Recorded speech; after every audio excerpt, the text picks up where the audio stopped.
आपका नाम क्या है? फिरोज़ रब्बानी। जी, फिरोज़ रब्बानी। आप कुछ बोलना चाहेंगे? बस क्या कहें, आज एक मज़लूमों के लिए बोलने वाला नहीं रहा। बहुत अफ़सोस हुआ। दुनिया की जो सबसे बड़ी ताकतें अपने आप को कहती हैं, उन्होंने एक 85 साला बूढ़े को, ज़ईफ़ को, रात में घर पे बम गिरा के इस तरह से मार डाला। और उसका कसूर सिर्फ इतना था कि वो अपने देश की हित की बात करता था। उसका कसूर इतना था कि वो उन लोगों की बात करता था जिनसे अपने घर छीने गए थे। उनकी बात करता था जिनके लिए पानी बंद कर दिया। उनकी बात करता था जिनको खाना नहीं दिया गया था। बस यही जुर्म था। आपको मालूम होगा कि अमेरिका और इजराइल ने उनके ऊपर आरोप क्या लगाया और किस वजह से हमला किया? जी, यही आरोप सद्दाम हुसैन पर भी लगा था। वेपन ऑफ मास डिस्ट्रक्शन का आरोप लगाया था। पूरा इराक उजड़ गया, आज तक कोई वेपन ऑफ मास डिस्ट्रक्शन नहीं मिला। और यही आरोप, परमाणु बम का आरोप, हथियार का आरोप लगा लगा के इतने साल गुजर गए।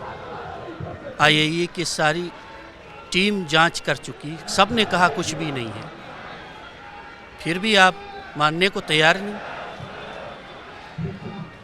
वेस्टर्न कंट्रीज़ की ये जो विचारधारा और ये जो उनका जो तरीक़ा है कि जहाँ उनके इंटरेस्ट की बात नहीं होती है, सरकारों को इस तरह से दबाना, ख़त्म करना और वहाँ को सत्ता परिवर्तन करवाना, ये पूरे विश्व के लिए ख़तरनाक चीज़ है। मैं ये आपसे पूछ रहा हूँ कि जो बड़ा सवाल जो लोगों के दिमाग में पूरी दुनिया में घूम रहा है, एक तो ये नया वर्ल्ड ऑर्डर है और दूसरा ये कि बहुत बड़ा जियो पॉलिटिकल जिसको बोलते हैं शिफ्ट है कि मध्य पूर्व में, मिडिल ईस्ट में, पश्चिम एशिया जो भी कह लीजिए, वहाँ तमाम मुस्लिम देशों के मौजूदगी के बावजूद ईरान के साथ कोई खड़ा नहीं हुआ।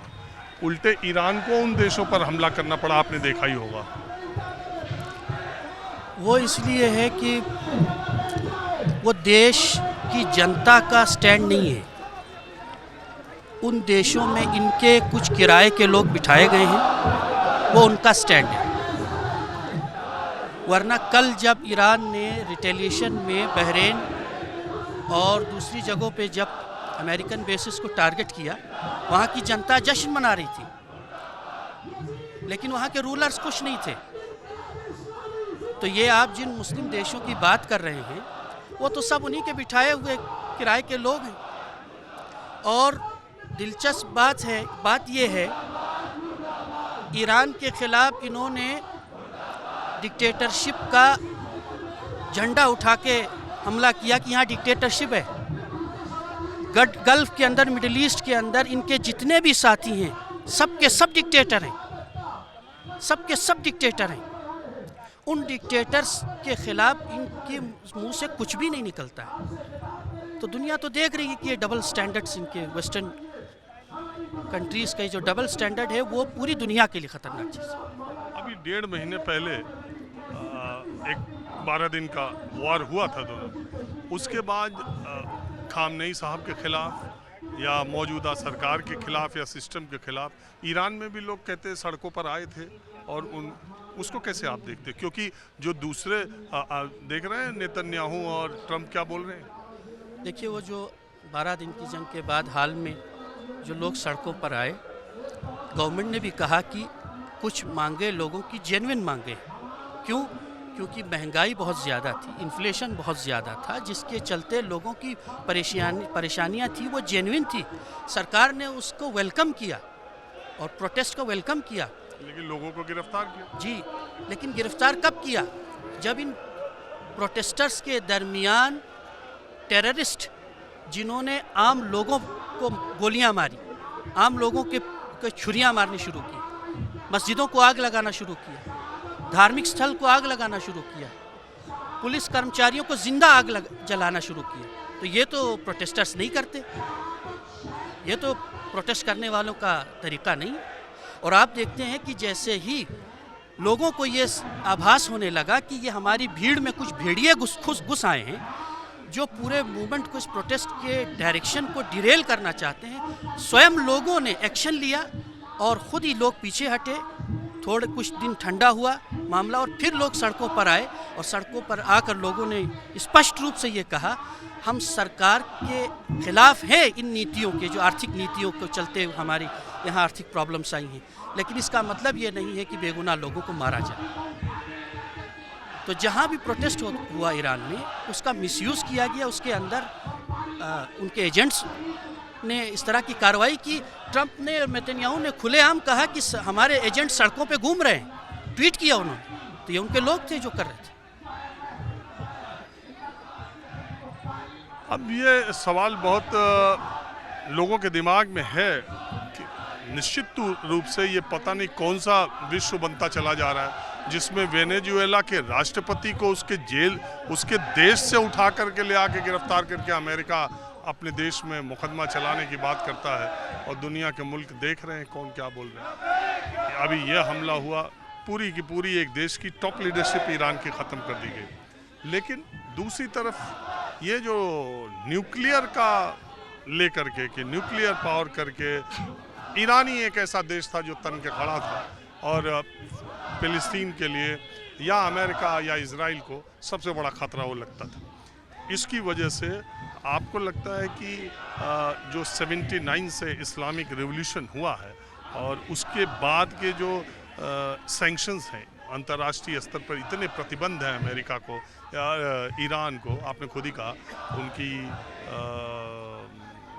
करेंसी, उनके यहाँ बेरोजगारी, उनके यहाँ करप्शन, तमाम बातें। अब आपको लगता है ईरान फिर से कभी खड़ा हो पाएगा या रिजीम ही चेंज हो जाएगा? नहीं, देखिए,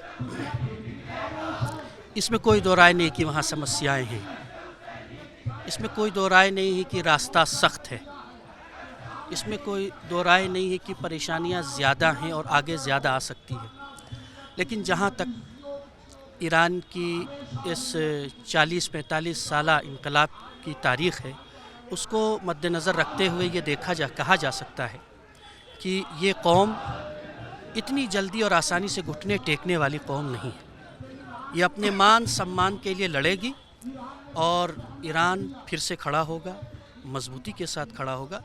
क्योंकि आप ये देखिए कि ईरान का मसला ये नहीं है कि एक आदमी मार दिया गया तो वो मसले सारे ख़त्म हो गए। वो एक विचारधारा है, उस विचारधारा के एक प्रतिनिधि का नाम खामेनेई है। खामेनेई नहीं रहे लेकिन वो विचारधारा अभी भी है, और वो विचारधारा जो मज़लूमों का साथ देने वाली विचारधारा, वो विचारधारा जो बेकसों के लिए बात करने वाली विचारधारा, वो विचारधारा जो अपने हक़ के लिए खड़े होना सिखाने वाली विचारधारा, वो विचारधारा वहाँ के बच्चों में, वहाँ की औरतों में, वहाँ के बूढ़ों में, वहाँ के जवानों में आज भी वैसे ही देखने को। अच्छा, मैं देख रहा था, वैसे लखनऊ में भी मैं गया था तो शियाओं से मैंने एक कार्यक्रम किया था।